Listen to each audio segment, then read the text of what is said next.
वो लाश नहीं थी, वो सज़ा थी। ये बात मुझे इस रात समझ आई जिस रात मैंने हवेली के बंद कमरे में एक दोशीज़ा को रोते सुना। हालांकि वहाँ कोई जिंदा नहीं था। ये कहानी मैं खुद लिख रहा हूँ, क्योंकि अगर मैं ना लिखूं तो शायद वो रूह मुझे लिख दे। ये सब इस दिन शुरू हुआ जब मैं यानी फहद अपने आबाई गांव उचक नूरपुर वापस आया।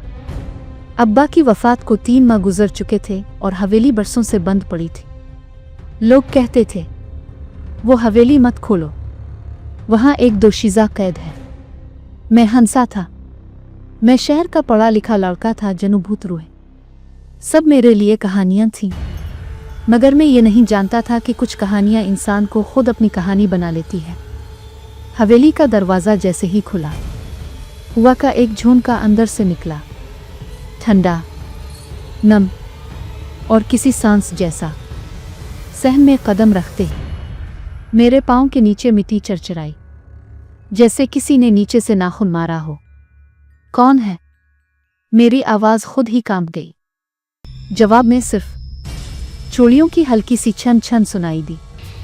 हवेली के बीचों बीच एक कमरा था, जिसका दरवाज़ा बाकी दरवाज़ों से मुख्तलिफ था। इस पर ताला बाहर से नहीं अंदर से लगा हुआ था। ये बात गैर फितरी थी। मैंने ताला तोड़ा।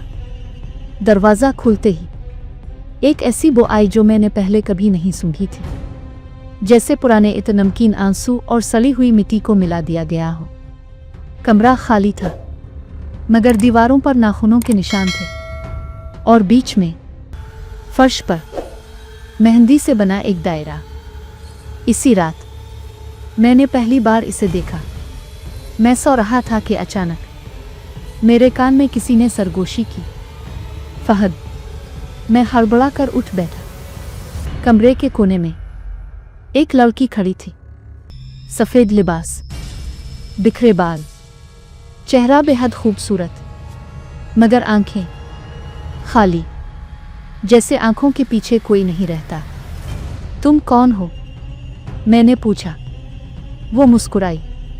वो मुस्कुराहट आज तक मेरे ख्वाबों में आती है। मैं वो हूँ जिसे यहाँ कैद किया गया। अगली सुबह मैं सीधा गांव के सबसे बूढ़े आदमी मौलवी रशीद के पास गया। इसने मेरा चेहरा देखा और फौरन कहा, तुमने दोशीज़ा को देख लिया है। मेरा खून जिम गया। कौन सी दोशीज़ा? मौलवी रशीद ने ज़मीन की तरफ देखा। हवेली की बेटी आयशा। 25 साल पहले आयशा इस हवेली की इकलौती बेटी थी, खूबसूरत, नेक और मासूम।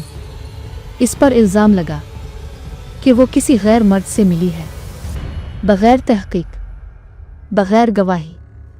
उसके अपने बाप ने इसे इसी कमरे में बंद कर दिया। खाना बंद, पानी बंद, रोशनी बंद। वो 7 दिन तक जिंदा रही।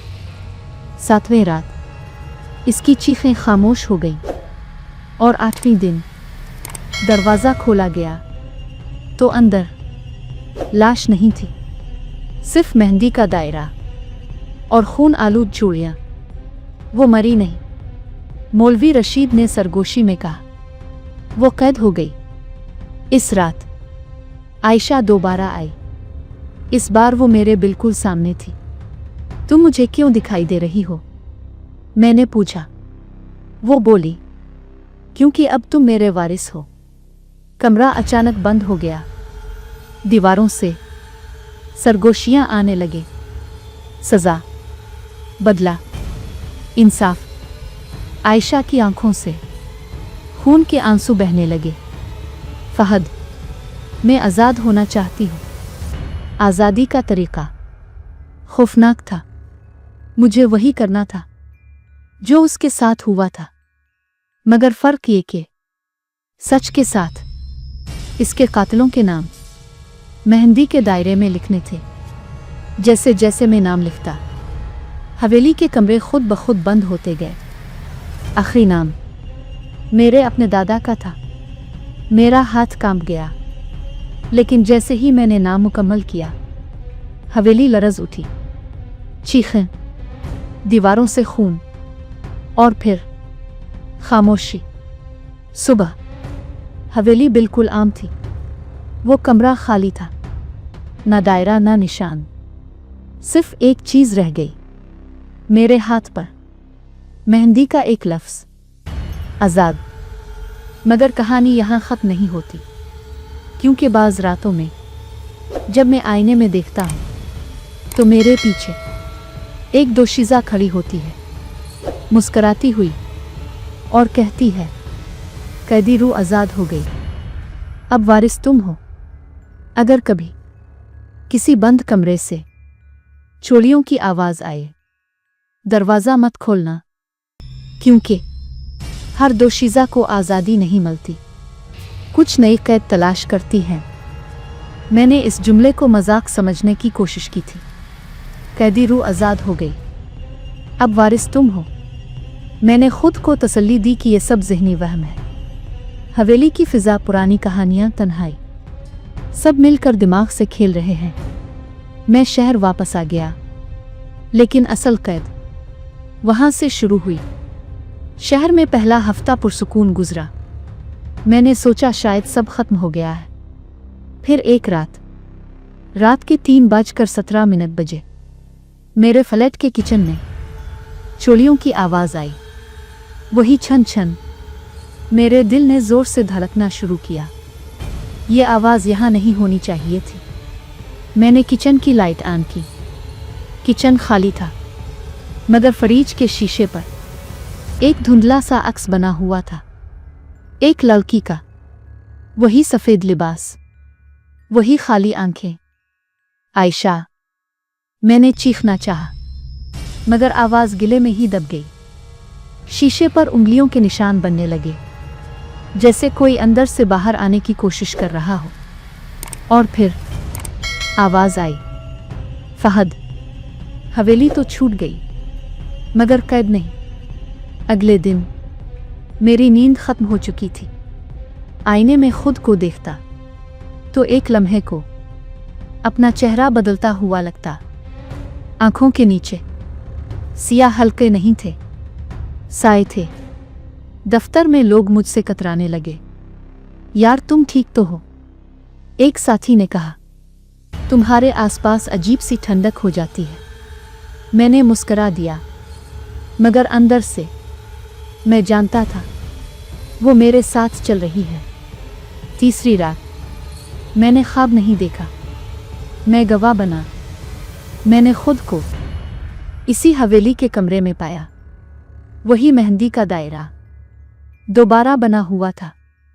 फर्क सिर्फ एक था, इस बार मैं दायरे के अंदर था। आयशा मेरे सामने खड़ी थी, लेकिन अब वो रोती नहीं थी। वो पुरसुकून थी, खौफनाक हद तक पुरसुकून। तुमने मुझे आज़ाद किया, इसने कहा। अब मेरी जगह तुम्हारी है। ये झूठ है। मैं चीखा। मैंने इंसाफ किया। वो मुस्कुराई। इंसाफ हमेशा किसी को कैद करके मिलता है फहद। मैं पसीने में शराबूर उठ बैठा। मेरे हाथ पर मेहंदी का लफ्ज़ आज़ाद अब धुंधला हो चुका था। इसके नीचे नया लफ्ज़ उभर रहा था, कैदी। मैं दोबारा गांव गया। मौलवी रशीद अब जिंदा नहीं था। लोगों ने बताया वो 3 दिन पहले अपने कमरे में मरा मिला।